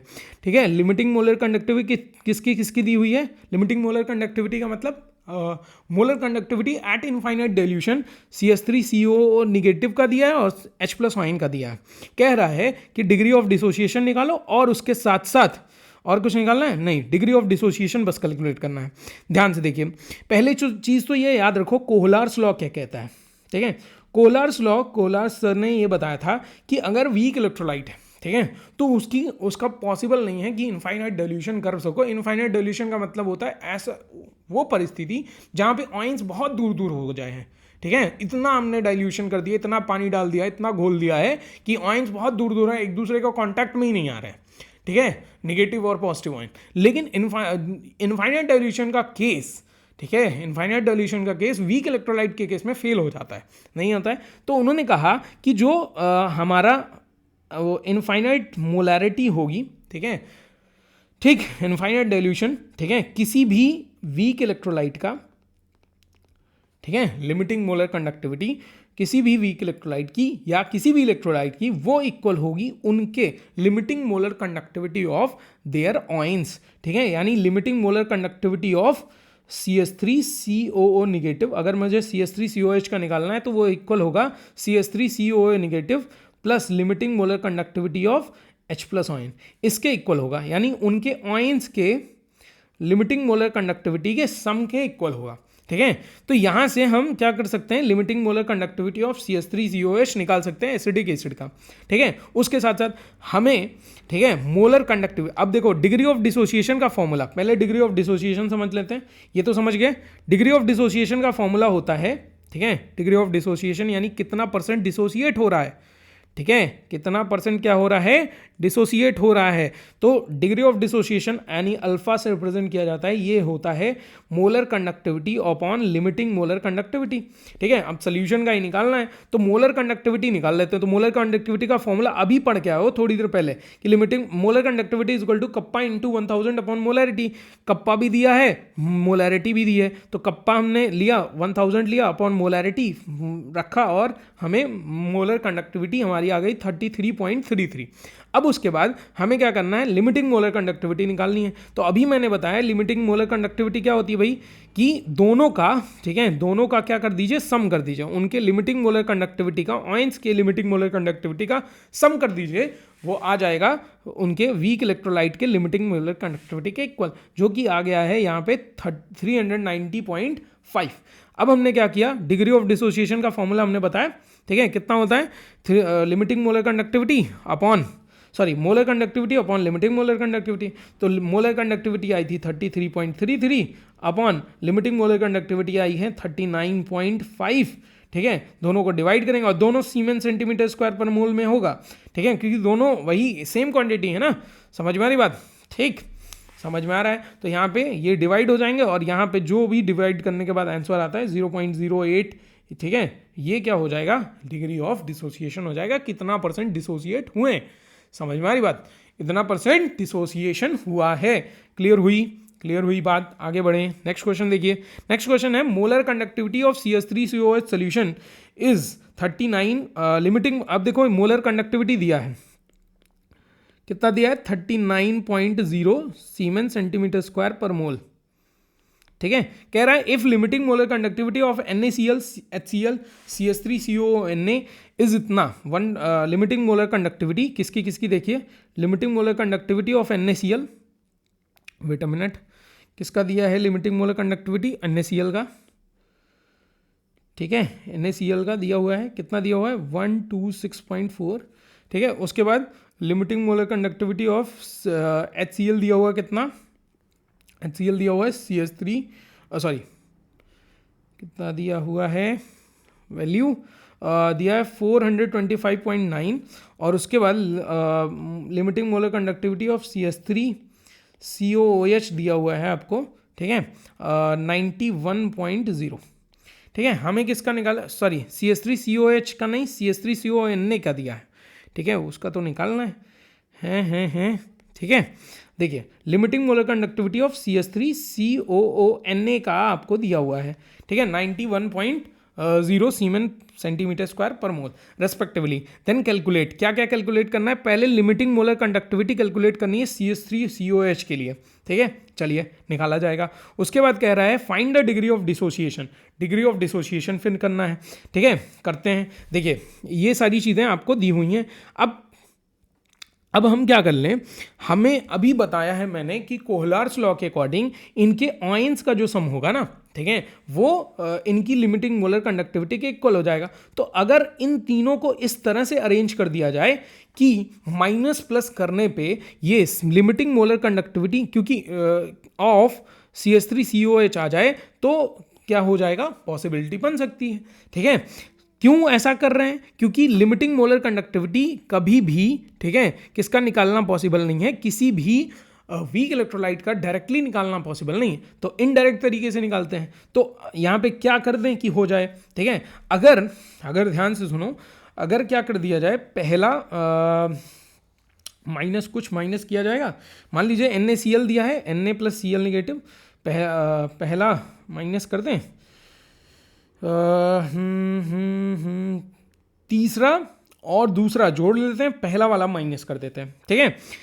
ये फर्स्ट वाला हो गया, ये दूसरा हो गया और ये तीसरा हो गया, ठीक है। क्या करना है हमें करना है 3 + 2, हाँ, और -1 कर देना है, ठीक है, -1 कर देना है, ठीक है। तो इससे क्या होगा, इससे होगा ये देखो ध्यान से देखो, ये CH3COH और ये यहाँ से अलग होंगे तो बनेगा क्या, CH3CO निगेटिव + Na, ठीक है, यही बनेगा।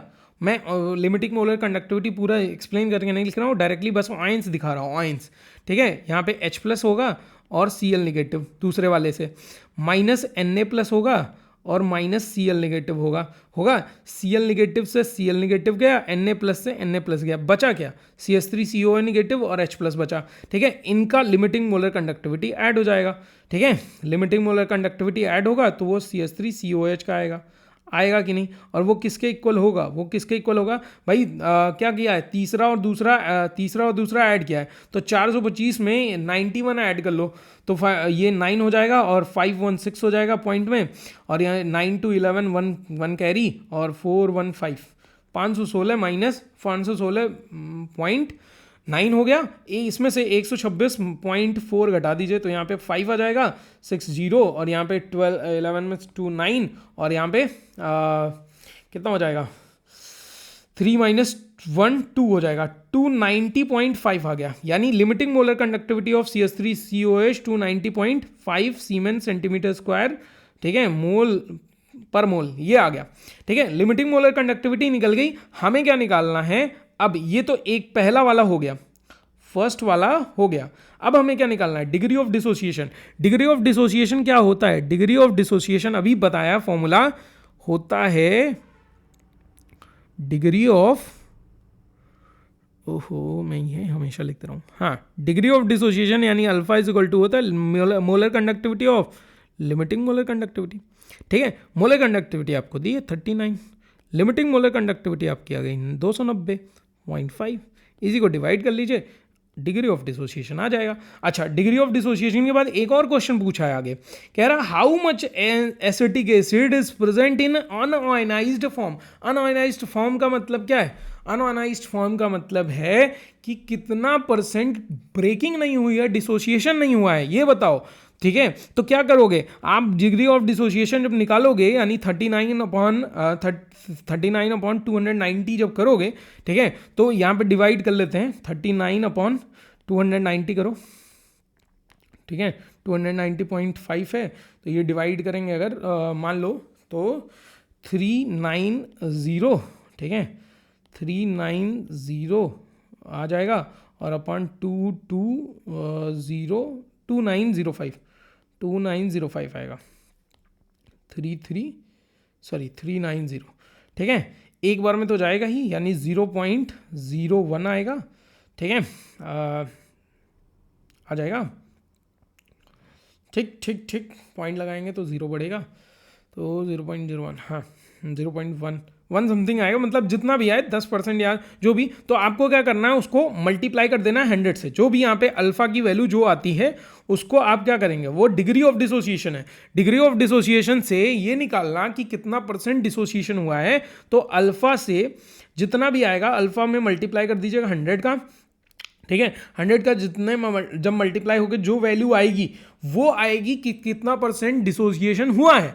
आपको 100 में से उतना माइनस कर, अल्फा वाला परसेंटेज माइनस कर देना है, ठीक है। माइनस करोगे तो जितना आएगा वो क्या होगा, अनआयनाइज्ड CH3COH आ जाएगा और वही वैल्यू आपकी करेक्ट हो जाएगी। समझ में आया? अब देखो क्वेश्चन घुमा दिया था, 3 नंबर का क्वेश्चन है भाई, 3 नंबर का, ठीक है। क्वेश्चन घुमा दिया था, डिग्री ऑफ डिसोसिएशन, फिर कह रहा है अनआयनाइज्ड। अब बच्चे सोचने लगेंगे अनआयनाइज्ड फॉर्म क्या है भाई, तो डिग्री ऑफ डिसोसिएशन का मतलब जितना डिसोसिएट हुए हैं, कितना % डिसोसिएट हुए हैं वो पता चल गया। तो जो नहीं डिसोसिएट हुए होंगे वो अनआयनाइज्ड फॉर्म में ही तो होंगे। समझ में आया? कुछ पल्ले पड़ा, यही चीज़ है, बस आगे बढ़े। नेक्स्ट क्वेश्चन देखिए, द कंडक्टिविटी ऑफ 0.20 ml मोल पर litre solution of KCl is इतना। कंडक्टिविटी इतना दिया हुआ है, ठीक है। उसके साथ साथ आपको कह रहा है इतना मोलर का सोल्यूशन है, calculate the molar conductivity and degree of dissociation. Same time का क्वेश्चन है, आप करेंगे, खुद से करेंगे, 2 नंबर का क्वेश्चन है, कुछ नहीं है, ठीक है। कर लेंगे ना, HW है आपके लिए। तो कमेंट बॉक्स में कमेंट आ जाना चाहिए, ठीक है। इन सभी आंसर्स का कमेंट आना चाहिए, नहीं तो मैं ये समझ लूँगा कि आप पढ़ाई नहीं कर रहे हो, एकदम नहीं कर रहे हो। समझ में आया? ठीक है, चलिए नेक्स्ट क्वेश्चन पे आते हैं। नेक्स्ट क्वेश्चन देखिए, calculate the mass of Ag deposited at cathode when a current of 2 amperes pass through the solution of AgNO3 for 15 minutes. Molar mass of Ag 108 दिया हुआ है। अब देखो ये किसका क्वेश्चन है, ये क्वेश्चन है आपका फेराडे का first law. Faraday's first law क्या कहता है, ठीक है, क्या कहता है कि मास जो है वो डायरेक्टली प्रोपोर्शनल है क्यू के, चार्ज के, ठीक है। मास डिपॉजिट जो होगा वो कितना चार्ज, ठीक है, कितना अमाउंट ऑफ चार्ज वहाँ पे ट्रेवल कर रहा है उसके डायरेक्टली प्रोपोर्शनल होगा, ठीक है। तो ये इस फॉर्मूले से, ठीक है, इस फॉर्मूले से m is directly proportional to q, ठीक है। तो यहाँ से m इज इक्वल टू आ जाता है q, ठीक है, sorry z, m is equal to क्या जाएगा यहाँ पे z इंटू क्यू। z क्या होता है, इलेक्ट्रोकेमिकल इक्वेलेंट, ठीक है। और इसी Z को हम यहाँ पे कन्वर्ट, Q को हम कन्वर्ट कर देते हैं I इंटू टी में, तो फॉर्मूला बनता है ZIT। Z क्या होता है, Z होता है molar mass upon number of electron जितना ट्रांसफर हुआ into Faraday multiply I multiply T, ये बन जाता है।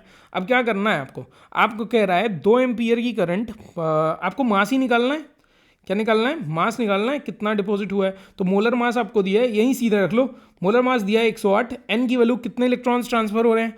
तो ऑब्वियस सी बात है कि Ag प्लस से AgNO3 है, AgNO3 एक ही इलेक्ट्रॉन तो लेगा, तो एक इलेक्ट्रॉन मल्टीप्लाई इसकी F की वैल्यू कितनी है 96500 मल्टीप्लाई I की वैल्यू यहाँ 2 एम्पियर दी हुई है, 2 एम्पियर मल्टीप्लाई टाइम 15 मिनट दिया है। लेकिन याद रखना फेराडे का जो भी ये जब भी हम ये क्वेश्चन लगाएंगे, ठीक है, तो टाइम हमेशा सेकंड्स में लेते हैं। तो 15 मल्टीप्लाई 60 कर लोगे 900 आ जाएगा, ठीक है। अब ये 00 से 00 कैंसिल आउट हो गए, ठीक है। अब बचा क्या, 108 में 2 का मल्टीप्लाई कर लो, तो मास इज इक्वल टू 108 में 2 का मल्टीप्लाई होगा 216 हो जाएगा, है 216 multiply 9/965।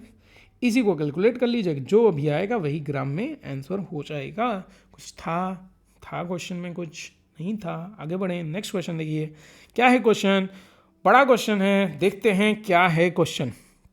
A steady current of 2 ampere was passed through 2 electrolytic cells. 2 electrolytic cells are connected in series. हो, ये क्या है, सेकेंड लॉ का क्वेश्चन है।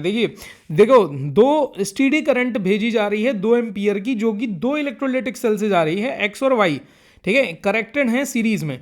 एक का FeSO4 है, एक सोल्यूशन है ZnSO4 का। Until 2.8 gram of Fe deposited at cathode of cell X, ठीक है, कह रहा है तब तक ये ट्रांसफर हो रहा है जब तक, ठीक है, 2.8 ग्राम ऑफ Fe डिपॉजिट नहीं हो जा रहा है। How long did the current flow, कितनी देर तक करंट फ्लो होगी, यानी टाइम बताना है। फिर कह रहा है calculate the mass of zinc deposited at Y, ठीक है, Y पे कितना डिपॉजिट होगा ये भी बताओ। तो पहले तो आप ZIT ही लगाओगे, mass is equal to Z into, ठीक है, IT, क्योंकि आपको टाइम पता करना है, तो टाइम इज इक्वल टू क्या हो जाएगा, टाइम इज इक्वल टू हो जाएगा, ठीक है, मास अपॉन I इंटू, ठीक है, Z, ठीक है। तो time is equal to mass कितना दिया है 2.8 ग्राम अपॉन यहाँ पे कितना दिया हुआ है, आई कितना दिया हुआ भाई 2 एम्पियर दिया हुआ है, तो यहाँ पे 2 एम्पियर मल्टीप्लाई जेड की वैल्यू क्या होती है, मोलर मास कितना है Fe का, Fe है ना, तो Fe का 56 हो जाएगा, ठीक है, अपॉन N की वैल्यू कितने इलेक्ट्रॉन्स का ट्रांसफर होगा, Fe 2+ में कन्वर्ट होगा, तो ऑब्वियस से बात है 2 मल्टीप्लाई, उसके बाद फैराडे यानी 96500, ठीक है, तो 96500 ऊपर चला जाएगा, 2 से ये 2 कैंसिल हो गया, ठीक है, 2.8 मल्टीप्लाई 96500, ठीक है, अपॉन 56, ठीक है। अब देख लो क्या कर लें, इसका मल्टीप्लाई 1 0 का मल्टीप्लाई कर लें, 28 हो जाएगा, 28 से 2 बार में कट जाएगा 2 से, ठीक है, फिर 9650 अपॉन 2 बच जाएगा, तो 2 से ये काट लो, ठीक है, कितने बार में कटेगा, 2 4 ज़ा 8 1 6 2 8 ज़ा फिर 25 4825, यहाँ पे टाइम आ जाएगा वो भी सेकंड्स में, किसमें आएगा, सेकंड्स में आएगा, मिनट में कन्वर्ट कर लीजिएगा, तो यानी इतना आ गया सेकंड, इतना टाइम लगेगा डिपॉजिट होने में। उसके बाद क्या कह रहा है, इसका स्क्रीनशॉट ले लीजिए, मैं इसके बाद इसको मिटाने वाला हूँ, ठीक है। उसके बाद क्या कह रहा है कि, ठीक है, लिख लिया, देखो फिर कह रहा है दूसरा क्वेश्चन इसी में पूछा हुआ है कि बताओ कि हाउ लॉन्ग, पहले तो हाउ लॉन्ग हो गया, कैलकुलेट द, यहाँ देखो calculate the mass of zinc deposited at Y। तो सेकेंड लॉ ऑफ फैराडे का सेकेंड लॉ क्या कहता है कि जो भी मास डिपॉजिट एक तरफ हो रहा है वो डायरेक्टली क्या होगा, प्रोपोर्शनल होगा उसके इक्विवेलेंट मास के, ठीक है, समझ में आ रही बात, किसके डायरेक्टली इनवर्सली प्रोपोर्शनल होगा, इक्विवेलेंट मास के इनवर्सली डायरेक्टली प्रोपोर्शनल होगा। तो यहाँ पे हम लिख सकते हैं यानी M1, ठीक है, mass of first one upon mass of second one is equal to equivalent mass of first one upon equivalent mass of second one, यही तो बनेगा, ठीक है, हाँ,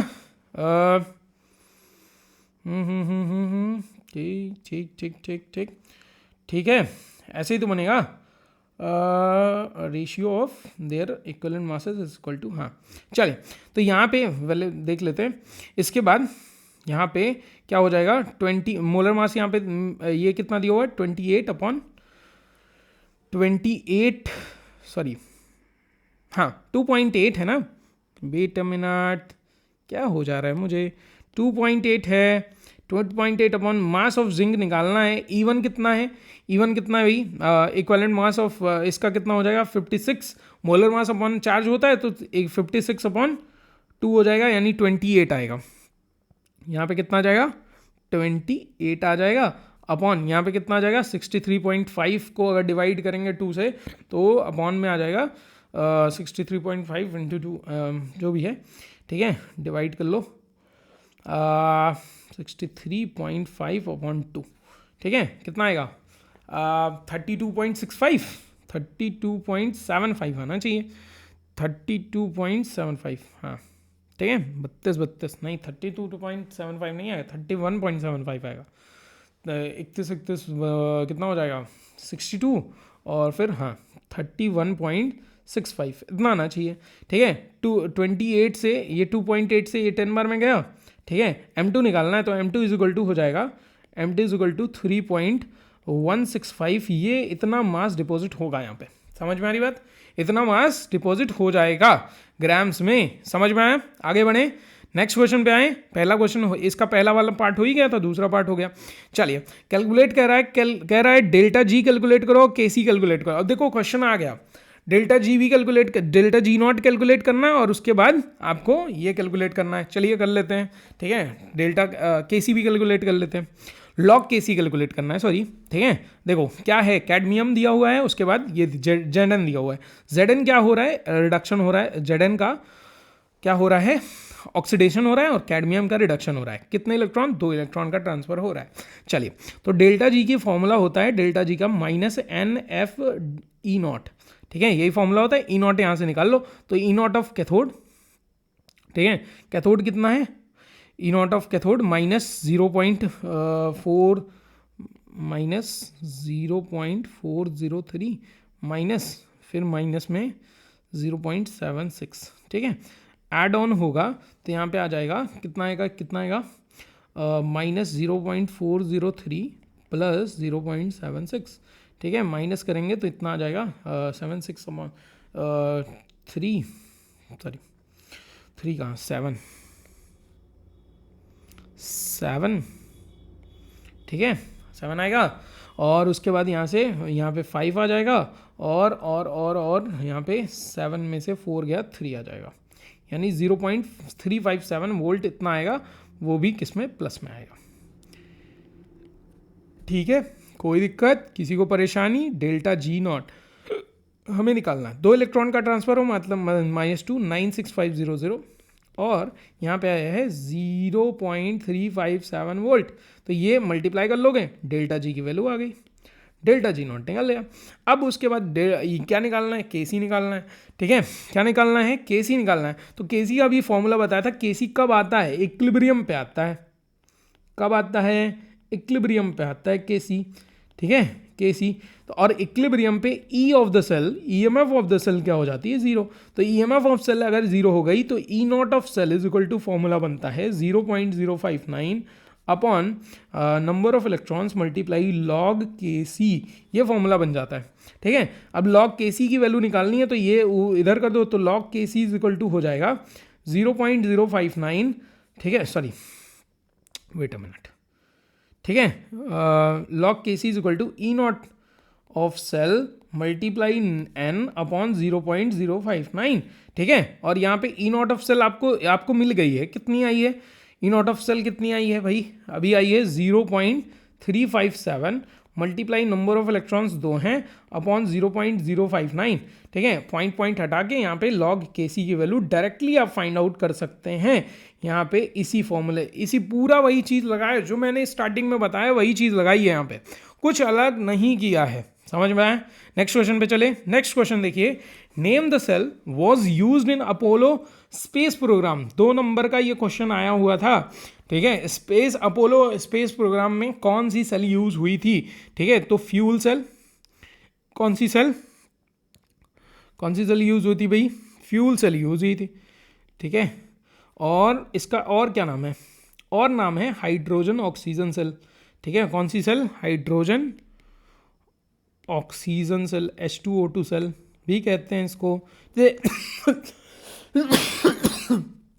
अच्छा, H2O2 cell, sorry, H2O2 cell क्यों यूज, इसका नाम होता है, क्यों इसका नाम H2O2 सेल है, बता दीजिए। क्योंकि यहाँ पे प्रोडक्ट, यहाँ पे जो फॉर्मेशन होता है H2 और O2, ये दोनों गैसेस को मिला के वाटर का फॉर्मेशन होता है, और उसके साथ साथ वाटर बहुत ज़्यादा एनर्जी भी रिलीज होती है, ठीक है। इसलिए इन्वर्टर्स, ये कहाँ, इन्वर्टर्स और ऑटोमोबाइल्स में क्या यूज़ होते हैं, कौन सी सेल यूज़ होती है, तो लेड स्टोरेज बैटरी यूज़ होती है।